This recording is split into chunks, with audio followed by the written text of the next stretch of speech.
Tudo bem, Caio? Fala, Renato, beleza, cara? Beleza, prazer estar aqui contigo. Imagina, o prazer é todo nosso. Brigadão aí por arrumar um espaço na sua agenda. Eu queria que você falasse um pouquinho, Renato, como que foi aí essa pesquisa feita aí pelo Instituto Locomotiva e pela CUFA, e qual é o perfil, qual o impacto do coronavírus já, né, na galera das favelas, da periferia, de cara, assim. Olha, Caio, a gente viu que essa história de que o vírus atinge todas as classes da mesma forma, que é um vírus democrático, é meio papo furado, né? Porque uma coisa é você conseguir ficar de home office, ficar de quarentena numa casa com água potável, com a geladeira cheia, com espaço bastante bacana da sua casa. Outra coisa é você morar num barraco de 20 metros quadrados com 5, 6 pessoas sem água potável e com a geladeira vazia. Essa pesquisa que nós desenvolvemos no Brasil inteiro mostrava que, infelizmente, tem muita gente que não se consegue segurar nem uma semana sem começar a faltar dinheiro para comprar comida. Né? Para a galera que está acompanhando a gente ter uma ideia, Caio, imagina que tem no Brasil 13,6 milhões de moradores de favela, não é pouca coisa, né? Se fosse um estado da federação, seria o quinto maior estado do país. Eu tenho mais favelado que gaúcho, no Brasil. Essas pessoas, 32% não conseguem passar uma semana em quarentena. Quando chega a um mês, esse número sobe para 86%. Então, o cenário que infelizmente se avizinha é que, se nada for feito, se não tiver injeção de dinheiro na base da pirâmide, nós temos uma chance bem razoável de ter convulsão social no Brasil. Nossa, então uma semana que já passamos disso, né? De Uhum. quarentena, pelo menos em São Paulo, já é suficiente para desabastecer essas famílias. Uma semana, 72% não tem nenhum centavo, Caio, de dinheiro guardado. Né? Meu, Então, é uma situação de desigualdade de renda que já existia, mas que fica ainda mais evidente durante o processo do corona. São pessoas, Caio, que, assim, imagina que a maioria absoluta são empreendedores ou trabalhadores autônomos, né? O que isso significa na prática? Que são pessoas que literalmente têm que matar um leão por dia para sobreviver, que vendem um almoço para comprar a janta. E como não está tendo entrada de dinheiro nesse processo, e não tem que ter mesmo, no sentido que as pessoas têm que ficar em casa, muitas vezes não tem como sustentar a sua família. E isso leva, eu sei que você é pai, eu sou pai agora de uma menina de 5 meses, eu não tenho dúvida que, se faltasse comida para os nossos filhos, a gente ia fazer o que fosse necessário para conseguir garantir isso, inclusive saque. E na favela não é diferente essa realidade. e o que a sociedade civil pode fazer, Renato, além do poder público, com políticas de renda, de emergenciais, como está sendo votado hoje lá no Senado, o que a sociedade civil pode fazer para ajudar? Tem alguns caminhos aí, né? Primeiro, o mais óbvio e o mais básico, que são doações. Né? Você tem várias frentes aí de doações sendo trabalhadas. Eu confio, participo de várias delas. As que estão me chamando mais minha atenção são aquelas que estão começando a substituir cesta básica por dinheiro.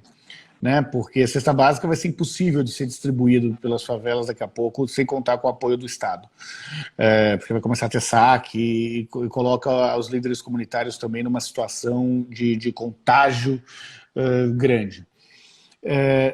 Mas tem outras ações. Então, se você é um empresário e está nos assistindo, que tipo de política você vai ter com seus funcionários? Né? Se você tem a oportunidade hoje de ter funcionários trabalhando na sua casa, é justo manter esses funcionários durante esse período, trazendo e levando risco para dentro e para fora. Como você consegue manter isso sem diminuir a renda dessas pessoas na medida em que o orçamento familiar de cada um efetivamente permitir? né? Então, essas medidas podem contribuir bastante, eu acho, para, de alguma forma, a sociedade civil conseguir se mobilizar no combate ao corona. Fora isso, tem um outro desafio, cara, que tem aparecido não na pesquisa de favela, mas nas outras que a gente tem desenvolvido, que é uma dificuldade que a população mais velha tem de entender que tem que ficar em casa. É que isso não é um detalhe. E aí tem que ter um trabalho aí incessante no convencimento que essas pessoas estão correndo risco de vida ao sair de casa. E como é que faz, por exemplo, eu vi que vocês fizeram um ponto também legal, que é 3/4 das famílias, para eles ter os filhos em casa, ou seja, as aulas estarem suspensas, isso aumentou um outro problema, que é a alimentação das crianças e ter que tomar conta das crianças e manter, às vezes, uma atividade de produzir comida, entregar alguma coisa. Isso é super importante. Isso significa que é muito garantia que as merendas continuem chegando nas famílias, mesmo que a escola, acho que foi melhor assim, mesmo que a escola não esteja fechada. Né? Então, acho que isso é uma atividade importante. De cobrança de garantia do poder público.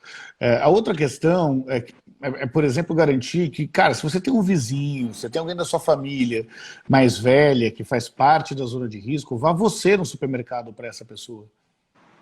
Né? Então, garanta aí, de alguma forma, um trabalho mais solidário, mais generoso com essas pessoas. Putz, que legal, é muito bom te ouvir, Renatão, porque para quem está chegando agora na live, o Renato tem um trabalho muito legal, né? Ele, pelo Instituto Locomotivo, em parceria com a Central Única das Favelas, fizeram um levantamento em todos os estados, mais de 260 comunidades. E o Brasil, talvez seja o primeiro país, talvez a Índia também vai estar no mesmo um estágio antes que a gente, mas que vai ter o desafio do coronavírus com esse tipo de realidade social, né? Com uma desigualdade econômica gigantesca, né? Então, assim, se você não fica se não faz parte da sua realidade que está assistindo a gente, as comunidades, a favela, é importante você saber que lá nas favelas, as pessoas agora estão tendo que lidar com as crianças em casa, porque as aulas foram suspensas, então a criança não tem mais a merenda que tinha em casa e não tem a atividade física que tinha na escola, perdão. E aí os pais estão tendo que lidar com isso. E quem é da classe média também está lidando com isso, porque a criança fica em casa, tem que comer, é o dia inteiro comer, atividade. Então é um problemaço. O número de desempregados pela pesquisa, Renato, antes do coronavírus já era de 10%, né? 10% da população desempregados, 19% trabalho formal. Então 47% conta própria ou profissionais liberais, e 71% tem no trabalho a principal fonte de renda. Perfeito. E trabalhos formais e informais, né? Entre todas as fontes de renda. O que eu estou querendo dizer com isso, Caio? É que a informalidade é uma realidade na vida dessas pessoas. E isso não tem poupança e faz com que boa parte dessas pessoas estejam fora da rede de proteção do Estado. Né? Então você não tem essa presença toda na rede de proteção do Estado. Uma das vantagens de se distribuir dinheiro e não cesta básica, né, dinheiro através de cartões, é porque você também mantém o comércio local, que nesse momento de crise sofre consideravelmente. Agora, tem uma questão que na pesquisa, na fase qualitativa da pesquisa, onde a gente fazia entrevistas em profundidade com essas pessoas, ficou claro, é que por mais que 97% dessas pessoas já tenham mudado algum hábito por causa do corona, por mais que a preocupação com relação à própria saúde atinja 2/3 dos moradores de favela praticamente, existe ainda uma confusão grande sobre qual é o melhor rumo para ser tomado. E isso se deve com as mensagens trocadas entre as diferentes esferas do governo. Né? Porque se você tem um lado, um pessoal falando para ficar em casa. Né? Então você tem prefeitura, governo, do Estado, toda a imprensa, todos os médicos, todo mundo que acredita que a Terra é redonda. Do outro lado, você tem o presidente falou, não, tem que ir no estádio. Não tinha que parar o campeonato de futebol. Saindo ontem à rua, ou fazendo pronunciamento nacional, que não sei se as pessoas sabem, mas é pago com dinheiro público, o pronunciamento não é gratuito, né? As emissoras que são com seus recebem, né? Por isso, para falar para as pessoas que tudo bem, que é só uma gripezinha. E isso leva a uma ausência gigantesca de liderança e a um aumento da desinformação nesse processo de crise. Os custos disso são muitas e muitas vidas. Tem gente que vai morrer por conta disso, né? Então isso não é um detalhe na atual situação de saúde pública que o Brasil vive. Com certeza. Então, isso é um detalhe importante mesmo. A gente... a conscientização do ficar em casa, eu estou sofrendo muito isso, viu, Renato? Porque as pessoas falam para mim, você não está preocupado com os empregos e com a desigualdade que está gerando essa crise. Gente, o Renato pode dizer isso, que ele também está acompanhando isso em outros países.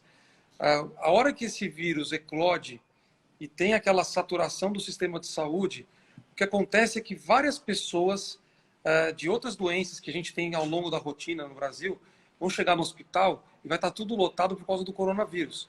Então a gente vai começar a ter aumento das mortes e agravamento de quadros que seriam tranquilos de serem lidados no SUS, porque vai estar saturado com essa doença do coronavírus.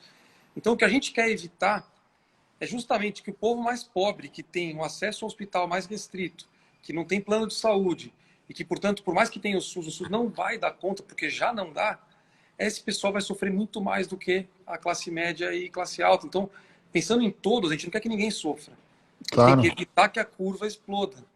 Né? E aí as pessoas, eu estou sofrendo muito, as pessoas me falam, você não se preocupa com o autônomo de Cidade Tiradentes que não está conseguindo. Fala, eu mais me preocupo com ele que qualquer coisa. Perfeito, porque é ele que não tem convênio médico e que não vai conseguir entrar no sistema de saúde. Mas eu queria entrar nessa polêmica da economia, porque para mim é uma falsa polêmica quando você sai das redes de WhatsApp e começa a trabalhar com os números na realidade. Primeiro, saíram alguns estudos das mais renomadas universidades do mundo que mostram que o processo de retomada econômica é maior em cidades que se preveniram antes, que é o que São Paulo está fazendo. Né? É mais fácil retomar a economia para isso, porque as pessoas que ficam doentes e que morrem, por exemplo, são pessoas que fazem parte, são muitas vezes chefes de família. Entre os mais velhos, as pessoas com mais de 50 anos, são o maior mercado consumidor no Brasil. São um mercado hoje de 2,1 trilhões de reais. São 54 milhões de pessoas com mais de 50 anos, que são maior do que a classe A, do que a classe B, do que a classe C, e que estão no público de risco. São pessoas que têm uma renda fixa pela aposentadoria, muitas vezes, que se morrerem vão deixar de ter essa renda fixa dentro da família. Então essa é uma questão... Então, sejam os estudos mundiais que mostram que efetivamente as cidades que se recuperam melhor são as que se previnem mais, como o público risco é o maior mercado consumidor do Brasil. Então, essa é a primeira questão. 2, economia você recupera, empregos você recupera, vidas você não recupera. Eu dei uma entrevista ontem no Fantástico que eu terminava falando é melhor ter falidos do que ter falecidos. Verdade. É melhor ter falidos do que falecidos. E aí a questão muito objetiva nesse sentido, e a pergunta que a gente tem feito é, ok, então quem da sua família você ofereceria em sacrifício para garantir a retomada da economia? Porque é essa a pergunta que nós estamos falando. Se alguém souber quem responder isso, esse dilema está resolvido. Então, seja por uma questão ética, seja por uma questão econômica, nós temos efetivamente a chance de conseguir diminuir as vidas, e isso é a melhor coisa que pode acontecer para a economia. E aí, o que vai acontecer é que o Estado vai ter que colocar dinheiro na economia mesmo. E vai ter que ter um processo grande. Agora, se as pessoas morrerem, isso não acontece. E qual é o meu maior medo, Caio? O meu maior medo é que essa pressão justa por emprego faça com que se repita aqui o que já aconteceu em algumas das grandes cidades do mundo, e talvez Milão seja um grande exemplo, em que você abre uma quarentena, depois falam, Milão não pode parar. Aí as pessoas voltam, e aquilo que no momento do fim da primeira quarentena você não chegava a ter 200 mortes, hoje beira as 6.000 mortes apenas da cidade de Milão. Meu Deus. É disso que nós estamos falando.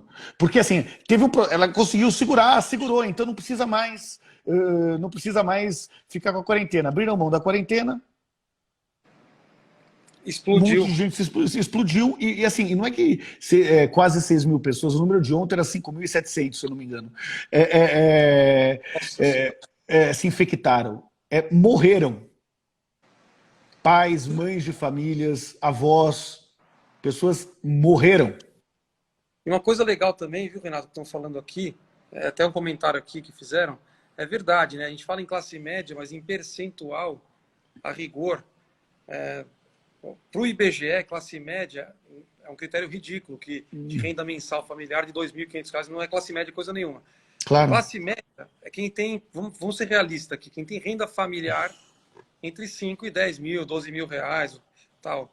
Uhum. Acima disso, e isso já é um percentual muito pequeno no Brasil, não é, Renato? Como que é a nossa divisão de pirâmide aqui? Imagina que a gente tem aí na classe A e B, que são os 25% mais ricos do Brasil, começando aí com uma renda familiar de 6 pau, né? De 6 mil reais. Então, se alguém que está nos assistindo tem uma renda familiar somando tudo, renda formal, informal, bico. Bico é aquilo que os ricos chamam de frila, é a mesma coisa, né? Então, se a gente ganha mais do que isso, parabéns, você faz parte de um quarto mais rico do Brasil. É disso Com 6 mil reais de renda média familiar. Renda média familiar. É piada, isso aí não dá mil graus. É o retrato de uma desigualdade gigantesca que tem o nosso país. Né? Assim, metade das famílias brasileiras tem uma renda total menor do que R$ 2.500. Metade das 68 milhões de famílias brasileiras, cara. Então, isso é um retrato da desigualdade, e essa desigualdade ganha proporções catastróficas no momento de pandemia como nós estamos vivendo hoje.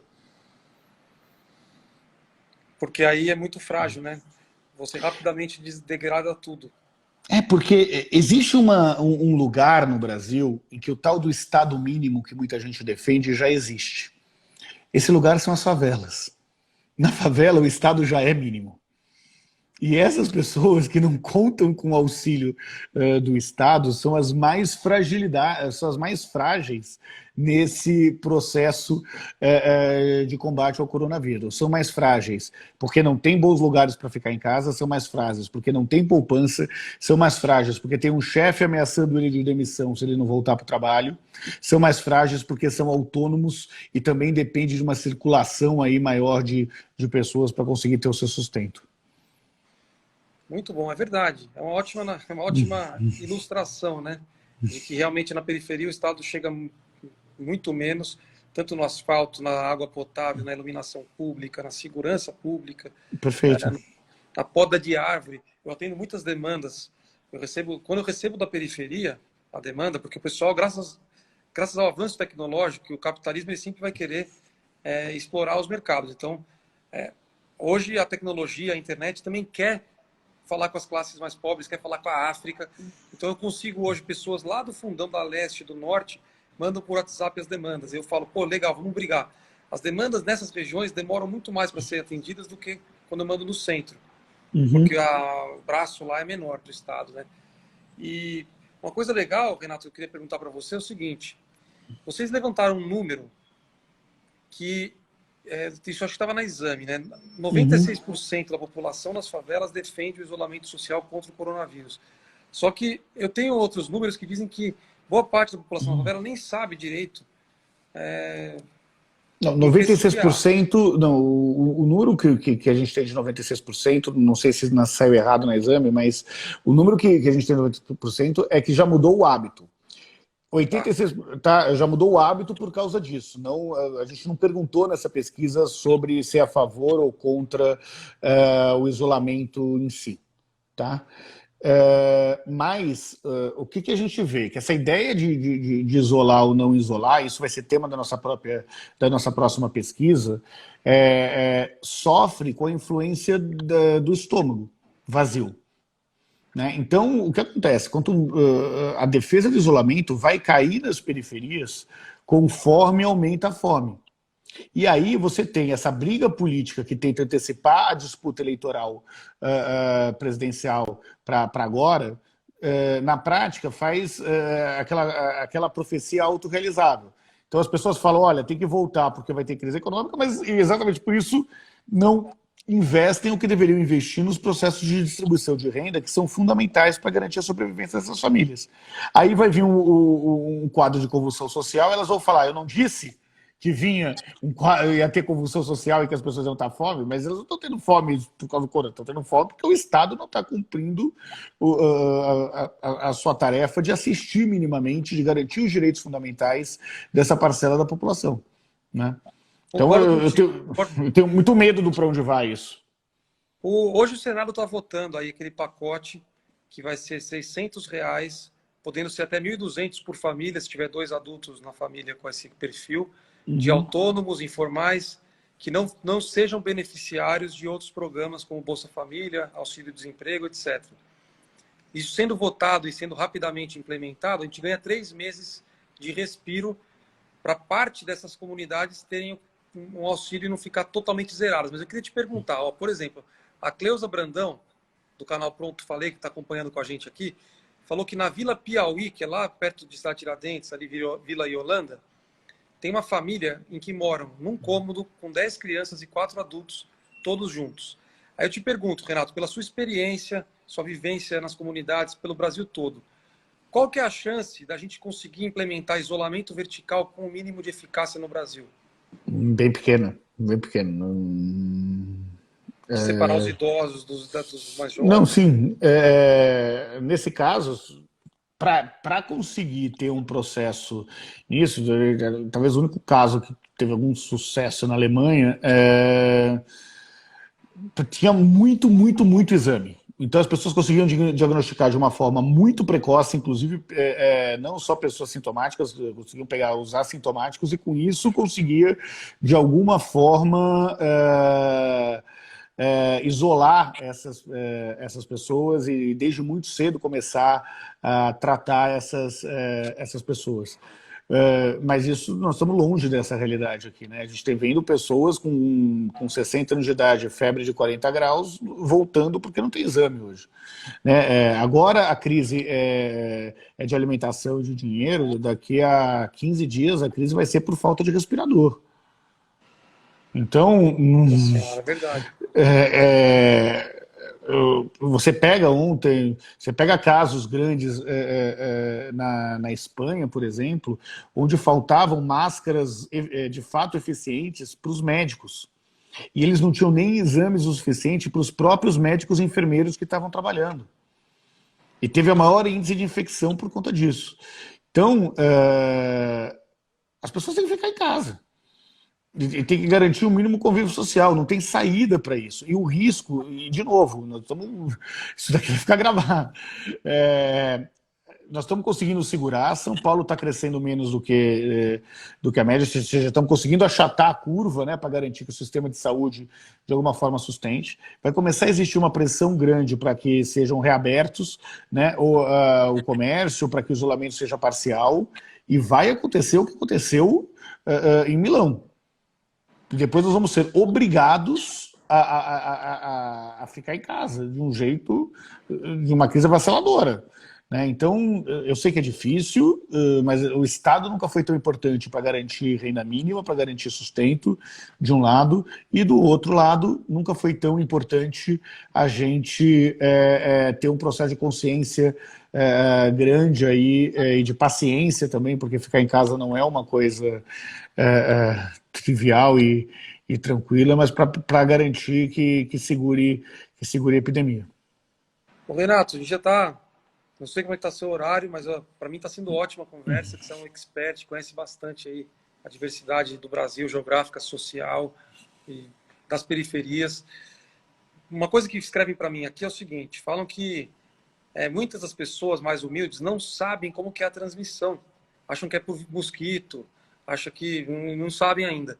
E também os moradores, pessoas em situação de rua, lá em Recife, aqui em São Paulo, começaram a perguntar, mas por que o pessoal está usando máscara? Está todo mundo doente? O que está acontecendo?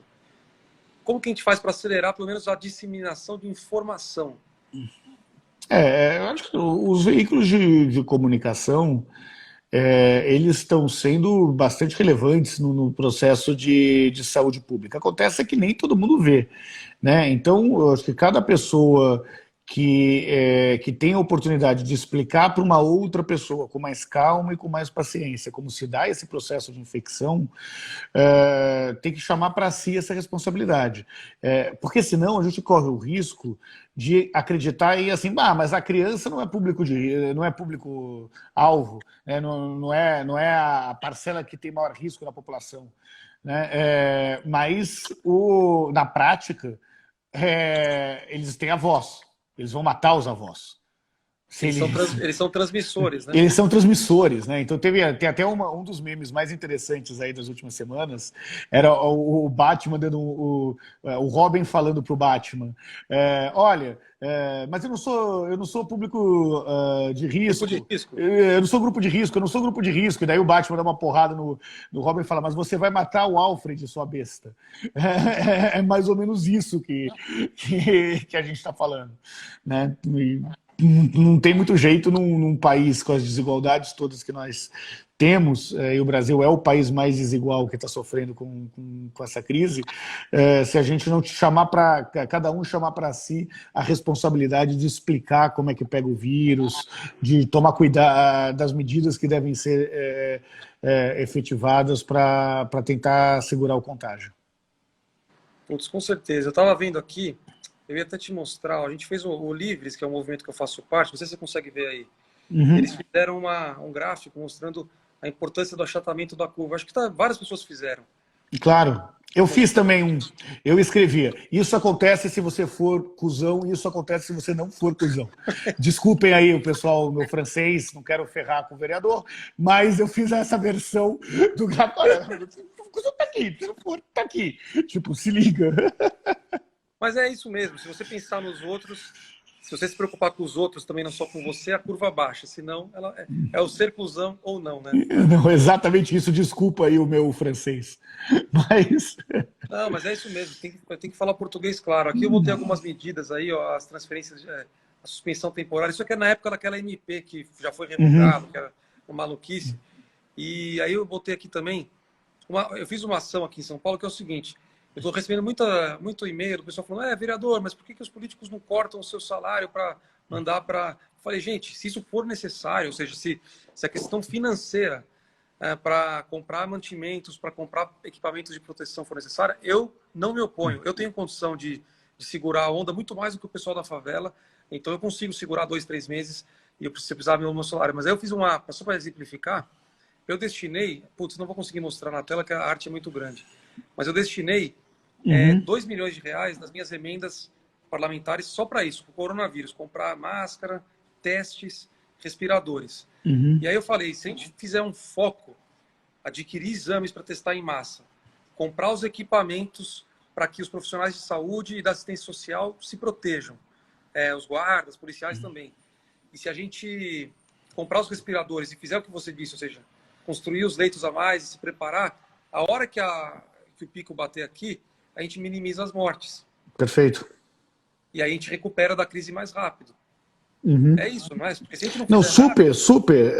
E aí é importante, Caio, um outro aspecto que você comentou um pouco mais cedo, que é entender que a superlotação dos hospitais e das UTIs não mata apenas pessoas com corona que não conseguiram atendimento. Mata o cara do acidente de trânsito, mata aquele cara que teve qualquer outro tipo de doença e qualquer outro tipo de complicação que necessitaria ir para o hospital e que não encontra vaga no hospital. É disso que a gente está falando. Né? Então, não é que a superlotação que vem pelos gráficos lá que você mostrou, que é a única responsável por só matar as pessoas do corona. Não, isso afeta toda a população.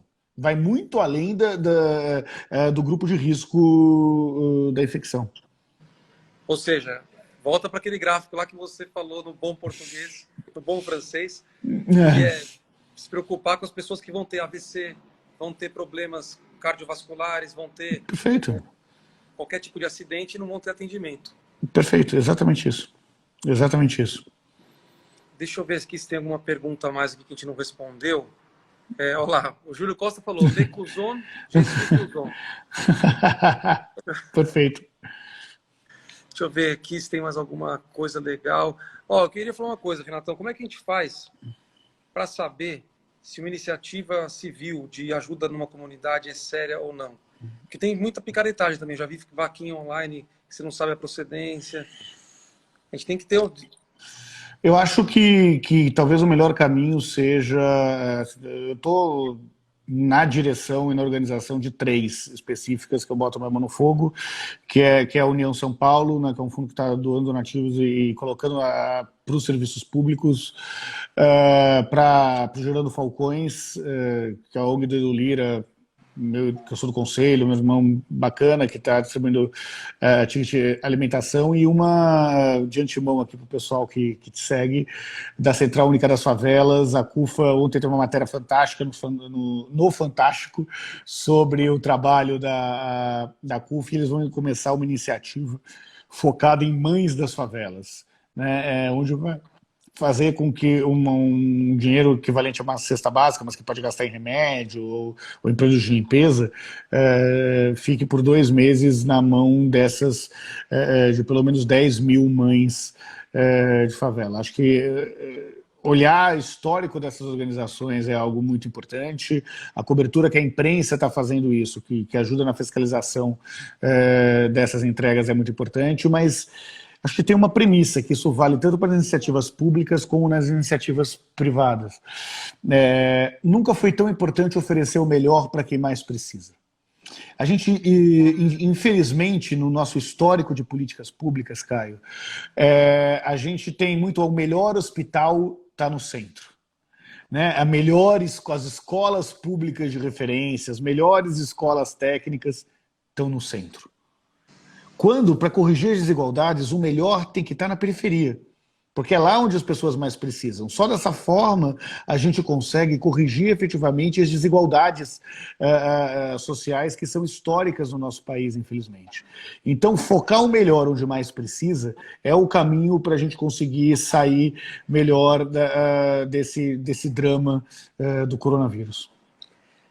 Putz, muito bom mesmo. Eu concordo com você. Me perguntaram até, falaram assim, pô, por que não fazem hospital de campanha lá na Arena Corinthians, na Zona Leste, ou em Por locais exemplo, mais perto da periferia? Fica fazendo tudo no Pacaembu, na Anhembi, e não na perifa. Excelente pergunta essa. Ele falou assim, que no Pacaembu justifica porque é perto do HC, que é um grande complexo. Como vai saturar, tem que ter essa proximidade.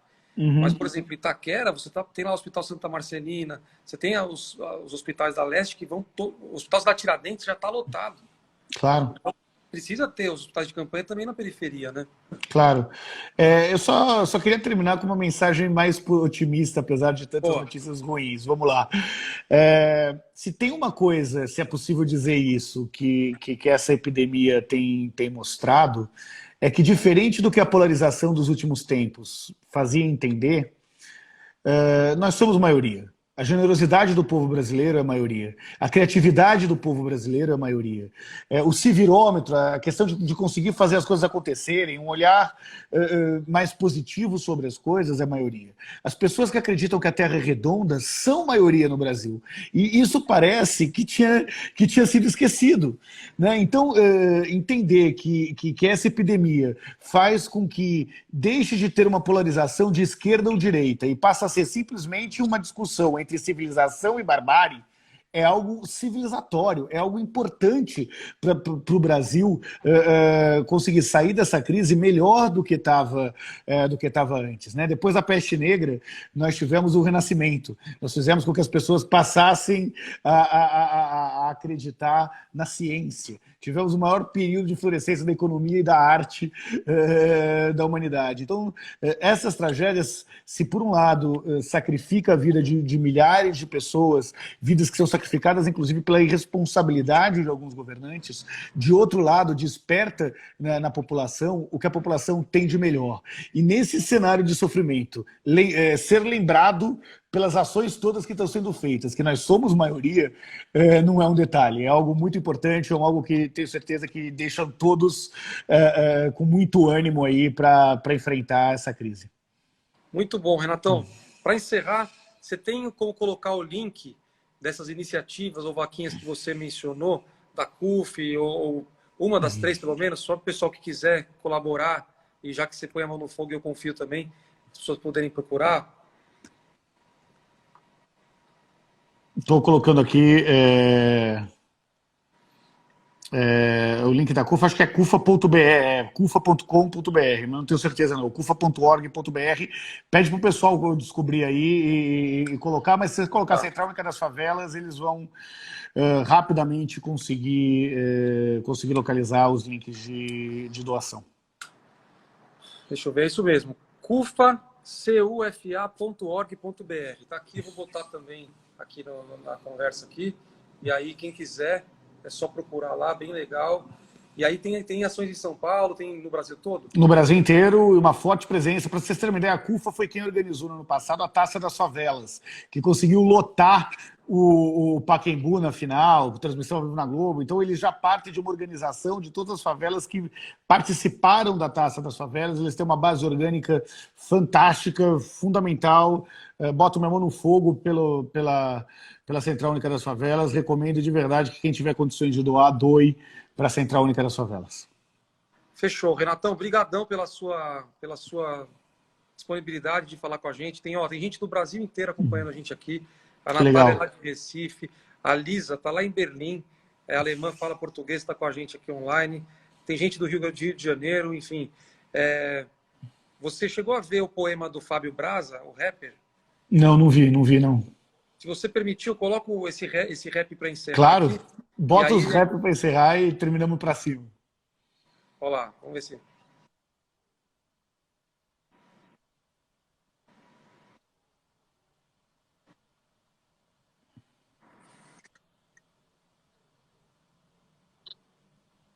Acho que o áudio não está vindo, Caio. O áudio não está indo? Não, então beleza, não funciona com áudio não. Eu vou fazer o seguinte, vou postar depois tá no meu Instagram, eu te mando o link depois. Beleza. Renatão, obrigado mesmo, viu? Caio, obrigado pela oportunidade, obrigado por conversar, conta sempre com a gente aí. Valeu, parabéns pelo trabalho, grande abraço. Obrigado, um abraço, querido, valeu.